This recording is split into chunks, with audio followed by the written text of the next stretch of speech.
அடுத்து வந்து fungi ராச்சியம் fungi kingdom ஃபங்கின்னு சொல்கிறேன் சரியா.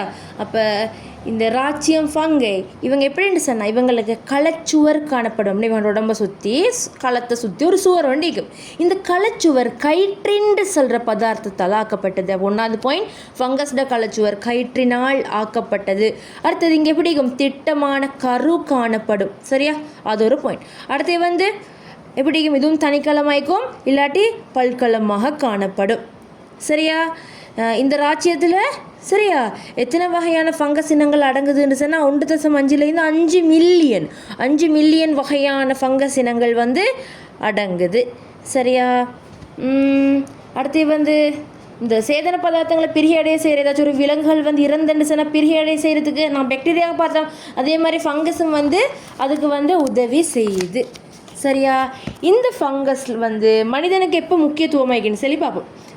ஒன்று புரத குறை நிரப்பு உணவாக வந்து பயன்படுத்துகிறாங்க, புரத குறை நிரப்பு உணவாக. அடுத்து வந்து பானெல்லாம் உற்பத்தி செய்கிற நேரம் வெதுப்பக உணவுகள் உற்பத்தி செய்கிற நேரம் போடுவாங்க ஈஸ்ட் இருக்குது ஈஸ்ட் சரியா. இந்த ஈஸ்ட்டும் வந்து ஒரு ஃபங்கஸ் தான், இதுக்கு சொல்கிற தமிழால் மதுவம்னு சொல்லி சரியா. அடுத்தது வந்து நுண்ணுயிர் கொல்லிகளை உற்பத்தி செய்கிறதுக்கு ஏதாச்சும் ஒரு நுண்ணங்கியை அழிக்கிறதுக்கு தேவையான நுண்ணுயிர் கொல்லிகளை உற்பத்தி செய்கிறதுக்கு இந்த ஃபங்கஸை வந்து பயன்படுத்துகிறாங்க சரியா. பெனிசிலின் சொல்கிற நுண்ணுயிர் கொல்லி ஃபங்கஸால் தான் உருவாக்கப்படும் சரியா. அடுத்து வந்து வேறு என்ன செய்யுது, இறந்த உடல்களெல்லாம் என்ன செய்யுது பிரிகை அடைய செய்யுது. அடுத்தது வந்து எப்போ இது தீங்கு மனுஷனுக்கு தீங்கு உள்ளது நோய் வார சரியா. தேமல் இந்த ரேஷ்வல் ஃபங்கல் இன்ஃபெக்ஷன் வாங்க தோலில் வர நோயெல்லாம் வர்றது வந்து இந்த ஃபங்கஸால் தான். அடுத்து உணவை வந்து பழுதடைய செய்யும் சரியா. தாவரங்களுக்கு விலங்குகளுக்கு எல்லாருக்குமே நோய்களை வந்து ஏற்படுத்தும். என்னது உருளைக்கிழங்குல வர அந்த பின்வெளிரல் நோய்னு சொல்லுவாங்க, அதெல்லாம் வந்து இந்த ஃபங்கஸால் வர நோய்கள் தான் சரியா. அடுத்து வந்து பானில் வரமே பூஞ்சனம், இங்கே மைக்ரோஸ்கோப்பில் வச்சு பார்த்தீங்கன்னு சொன்னால் இப்படி இருக்கும் பூஞ்சனம் புஸ் பிடிச்சிடுவாங்க பானெல்லாம் அந்த அதில் வார அது பூஞ்சனமே இருக்குது, அதுவும் ஒரு ஃபங்கஸ் தான். அதுக்கு சொல்கிற பேர் மியூக்கர் பான் பூஞ்சனம் சரியா மியூக்கர் சரிதானே. இந்த ஃபங்கஸில் பார்த்த முக்கியமான பாயிண்ட் என்னென்னது, கயிற்றினால் ஆன களச்சுவரை கொண்டது, இப்பயே படமாக்கணும். திட்டமான கருவமைப்பு காணப்படும், தனிக்களம் இல்லாட்டி பல்கலத்தால் ஆனது. எத்தனை வகையான ஃபங்கஸ் இனங்கள் அடங்குது, 1.5 இருந்து 5 மில்லியன் வரையான ஃபங்கஸ் இனங்கள் அடங்கும்.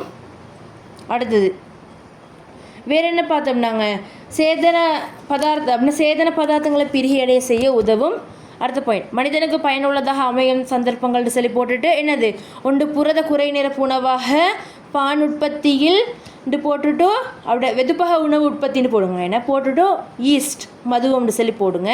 அடுத்தது நுண்ணுயிர் கொல்லிகளை தயாரிக்க பயன்படுத்தப்படுது, பெனிசிலின்னு சொல்லி ப்ராக்கெட்டில் போடுங்க சரியா. அடுத்தது வந்து இறந்த உடல்களை பிரிகையடைய செய்து.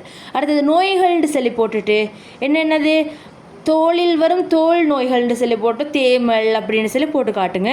அடுத்து உணவு பழுதடைய செய்தல், தாவரங்களுக்கு நோய்களை ஏற்படுத்துதல்னு போட்டுட்டு உருளைக்கிழங்கில் பின்வெளிரல் நோய்னு போடுங்க. அடுத்து கீழே இன்னொரு பாயிண்ட், பானில் ஏற்படும் பூஞ்சனம் ஒரு ஃபங்கஸ் ஆகும். என்ன பேரைக்கு மியூக்கர் சரியா.